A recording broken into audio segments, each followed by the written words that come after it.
Bonjour à tous chers mortels, c'est Dragmar, ça y est, la chaîne reprend tranquillement, petite vidéo, nouveauté. On reprendra un rythme, tout ce qu'il y a de plus normal, merci de votre patience, et là comme je l'ai dit, c'était vraiment nécessaire, et j'ai vraiment bien fait, parce qu'avec la convention qu'il y a eu, c'était pas faisable de tourner de vidéos, donc voilà, encore une fois, je suis désolé. On reprend tranquillement, il va y avoir de nouvelles choses qu'il faut que je vous dise, ça pareil, ça reviendra au fur et à mesure.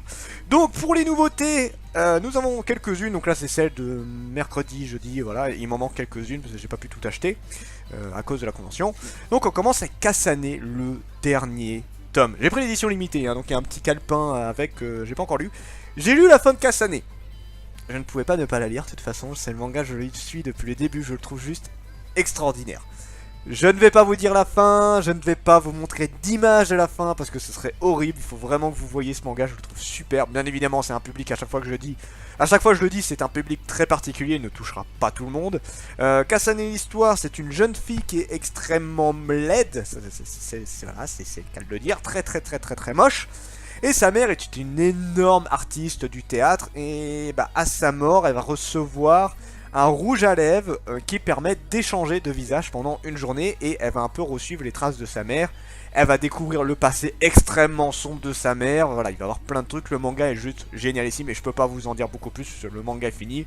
La seule chose que je peux vous dire, c'est que franchement, la fin je la trouve géniale, super bien gérée et je vous en parlerai un de ces quatre dans un dernier arc.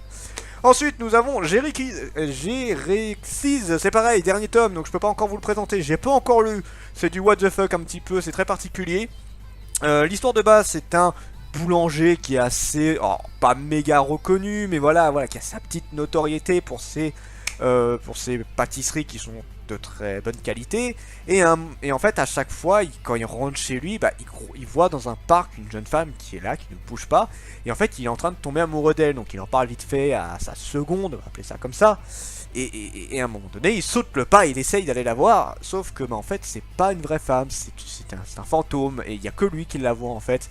Cette jeune femme va se transformer en une sorte de truc chelou, un peu dans ce style-là. Et le pâtissier va se transformer également en cette créature. Et là, ça va être un petit peu une phase de, voilà, essayer de comprendre pourquoi ils sont comme ça, pourquoi personne les voit, ils vont en rencontrer certains d'autres.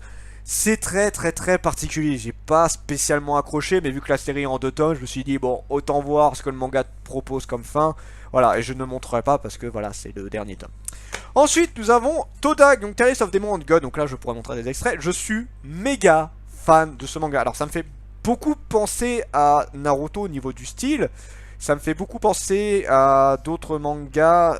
J'ai plus le nom. C'est con. Il y avait un manga avec un héros qui était revenu dans le passé pour changer le futur. Et voilà, ça fait un peu penser à ça. L'histoire de base, donc c'est un héros qui a combattu plein de démons, de créatures au fil des années. Sauf qu'il a perdu presque tous ceux qu'il aimait. Et à un moment donné, il va revenir dans le passé.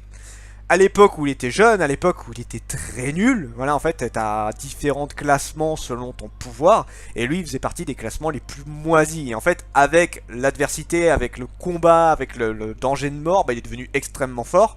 Sauf que là, en revenant à son âge plus jeune, il sait déjà ce qui va se passer, il a déjà l'expérience du combat, il a déjà l'expérience des techniques, ce genre de trucs là. Maintenant, ce qui lui manque, c'est la pratique. C'est-à-dire, il n'a plus le niveau qu'il avait quand il était adulte, il a le niveau quand il était gamin qui est donc naze. Donc il doit récupérer beaucoup de niveaux, il doit pouvoir remaîtriser ses techniques. Il sait comment elles fonctionnent, mais voilà, il faut qu'il ait le niveau pour les faire.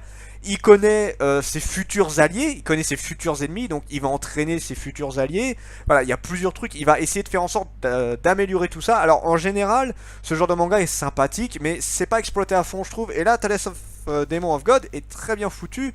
Ça exploite à fond le côté je sais l'avenir, je sais comment il faut faire pour s'améliorer, et le manga détaille vachement plein de trucs, et du coup c'est très cool. Et j'apprécie vachement le personnage qui rabaisse comme c'est pas possible la classe de la noblesse, puisqu'en fait la classe de la noblesse dans l'histoire, en fait il a raconté que au moment où il y a eu le cataclysme, ils se sont enfuis. Donc il les hait, c'est normal, hein, ils sont censés être ceux qui sont les plus forts, tout ça, alors qu'en fait quand ça a été le moment de là où ils auraient pu sauver le monde, non, ils sont cassés, ils ont fui, tout ça.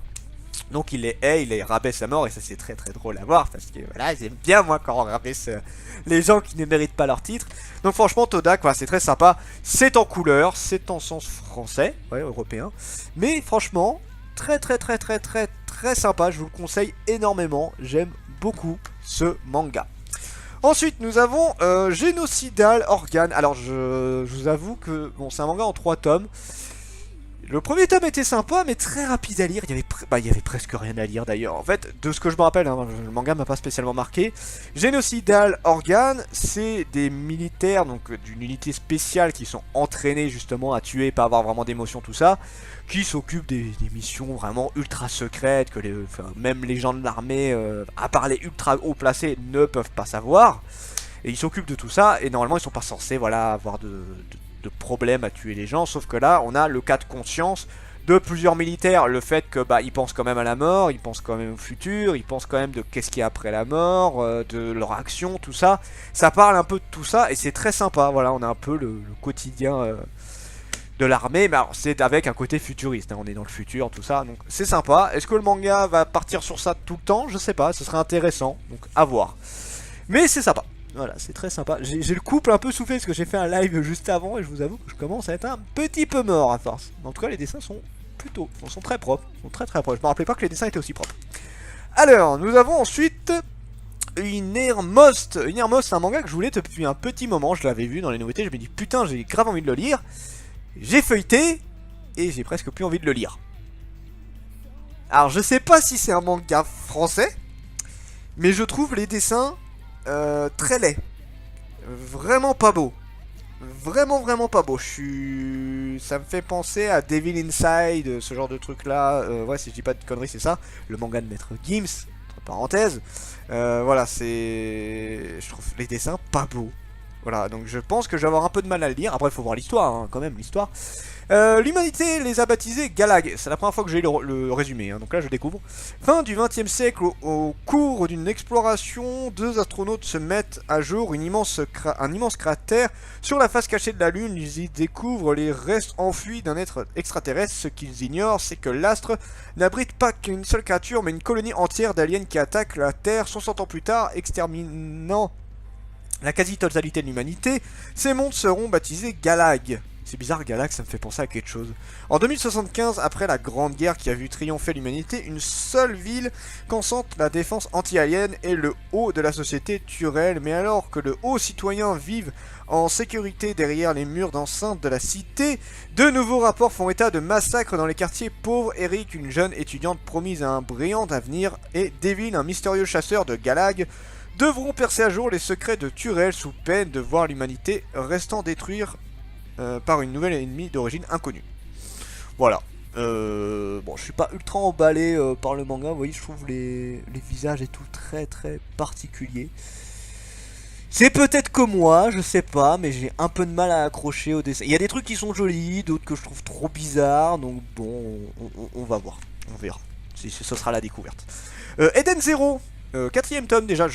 Voilà, j'étais fan de Fairy Tail. J'aime toujours autant Eden Zero qui est... C'est pas la suite, mais voilà, c'est le nouveau manga. Tu retrouves les mêmes délires, t'apprécies, voilà. Si t'as aimé Fairy Tail, tu vas aimer Eden Zero. Ça, y a rien à dire là-dessus. L'histoire de base, donc, c'est une jeune fille qui part à travers l'espace pour faire des vidéos B-tube, donc YouTube, hein, et avoir un maximum de vues. Donc, elle est pas méga connue, c'est une petite B-tube. Et elle va faire la rencontre d'un jeune homme sur une planète avec plein de robots et tout. Et il va l'accompagner et ils vont essayer de trouver Mother, l'esprit de l'espace. Voilà, ça va être l'objectif du manga et c'est un mix entre de la magie et de la SF et c'est très rigolo, c'est très sympa. On y retrouve tout ce qu'on aime bien, tout ce qui est bourrinage, tout ce qui est très rigolo. Donc franchement non, moi j'aime bien. Je suis très fan de ce manga et je continuerai à le lire. Ensuite, nous avons Switch Love. Alors, Switch Love, en fait, quand c'est sorti, quand j'avais lu le premier tome, eh ben, la fin du premier tome, je me suis dit, merde, mais c'est un one-shot, on dirait une fin et tout. Bah non, il y a une suite. Mais la fin du premier tome, vraiment, t'avais l'impression, c'est fini. Y a plus rien. Putain, c'est bizarre. Donc, je sais pas, j'ai hâte de le lire, faut que je le lise assez rapidement, mais là, j'ai pas trop eu le temps ces derniers temps. Donc voilà, l'histoire de base, c'est à notre époque, de mémoire, si je dis pas de bêtises, c'est qu'à un certain âge, le sexe d'une personne se définit vraiment. Voilà, on passe fille ou garçon, si je dis pas de conneries. Je crois que ça arrive jeune d'ailleurs. Sauf qu'il y a un jeune homme, ça arrivait très tard. Ça arrivait quand il était au collège et du coup c'est devenu une femme. Et du coup avec son ami d'enfance, il a commencé à avoir des petits liens charnels, voilà, amour, tout ça, tout ça. Et voilà, ça tourne autour de ça. Donc un homme qui est devenu une femme et qui découvre le corps d'une femme, qui découvre l'amour d'une femme, du coup. Donc non, c'est plutôt rigolo. J'aime bien. Franchement, c'est très original et je vous le conseille fortement. Très très très sympa. Et j'ai hâte de voir jusqu'où ça peut aller. Ensuite, nous avons Lady Vampire. Là, c'est l'avant-dernier. Lady Vampire qui sera pas long de mémoire, je crois que c'est en 5 tomes, je dis peut-être des bêtises, je sais plus. Qu'est-ce que c'est que Lady Vampire? Eh ben c'est assez drôle en soi. Lady Vampire, c'est une jeune femme qui s'est fait vampiriser et du coup qui va héberger le vampire en question. Ouais, c'est assez original. En fait, le vampire en question, bon, il existe depuis des millénaires, hein, il est aux centaines d'années, si je dis pas de bêtises, on va pas dire des millénaires. Voilà, il existe depuis des centaines d'années, il est pas méchant en soi, voilà, il se nourrit de temps en temps, et là, voilà, il s'est tombé sur elle, et du coup, bah, elle va vivre avec ça. Et en fait, elle va se rendre compte qu'elle a une attirance pour le sang des jeunes femmes. Comme beaucoup de vampires, tu me diras. Mais là, d'une femme à une autre, c'est assez drôle. Et du coup, sa meilleure amie va lui dire, bah vas-y, je t'offre mon sang. Et voilà, ça va tourner tout autour de ça. Et c'est assez drôle. Alors de mémoire aussi, le manga explique qu'il n'y a pas énormément de chances de se faire vampiriser. C'est vraiment passé à la phase vampire. Du coup, bah voilà, là, elle juste le sang. Et ça part un petit peu dans le délire. Le vampire, grosse feignasse qui reste chez elle en jogging, c'est très classe, tu sais, adieu l'image du vampire avec la cape, la tenue noble, tout ça, non, le vampire qui est une grosse feignasse qui est en jogging, c'est super drôle à voir, et elle qui est un peu en mode, tu me fais pitié, c'est tellement drôle à voir, donc non, c'est très sympa, c'est assez original, donc non, j'aime bien. J'aime bien Lady Vampire, alors les dessins sont pas ultra beaux, mais c'est drôle, du coup ça passe bien. Et nous finissons avec, donc là on va cacher un petit peu, Sheki Shubi, voilà, Sheki Shubi, qui est un hentai, qui est sorti il n'y a pas très longtemps, donc je vais pas vous montrer trop d'images, hein, mais c'est un recueil, gros sein, éjaculation, rayon X, sœur, femme, ronde, ça c'est les catégories. Il faut que ça reste entre nous, c'est marqué derrière. Donc voilà, j'ai pas encore lu, j'ai feuilleté, en tout cas les dessins sont très beaux, ça y a rien à dire, c'est très très très joli, et ben, je pense que je vais bien rigoler à les lire en vrai, je pense. Mais voilà, donc ça c'était les nouveautés, il y en a d'autres qui doivent arriver, déjà il y a un one shot qui est sorti il y a pas longtemps, je sais plus le nom qu'il faut que je lise, il y a le livre des démons aussi, si je dis pas de conneries, ou le recueil des démons, un truc du genre, je sais plus. Voilà, il y a 3 sorties déjà que j'ai ratées, et bah là il y a les dernières sorties de mai, et après juin nous propose encore plein de choses, et d'ailleurs demain on verra les sorties de juin. Et sur ce, c'était Dragmar, et je vous dis à la prochaine, chère Mantel.